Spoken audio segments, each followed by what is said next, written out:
महायुतीचा उमेदवार शेवटपर्यंत ठरला नाही आणि 3 तारखेला ऐनवेळी डिक्लेअर झाला।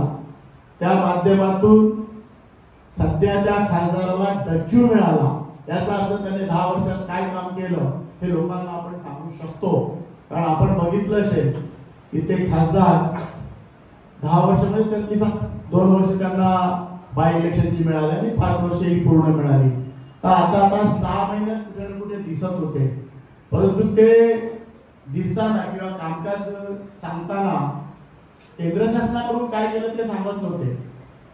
म्हणजे आमच्या हप्तेला आहे कलेक्टरकडे मीटिंग घेतली तर तांदूळ बघा गटाराचे हप्ते, तसा काय तो केंद्र शासनाशी निगडीत प्रश्न होता किंवा इतर ठिकाणचे प्रश्न जे महापालिकेशी संबंधित प्रश्न आहेत त्याच्या संबंधी मीटिंग घ्यायचे। फक्त महापालिकेत मीटिंग घेऊन तिकडच्या प्रशासकांना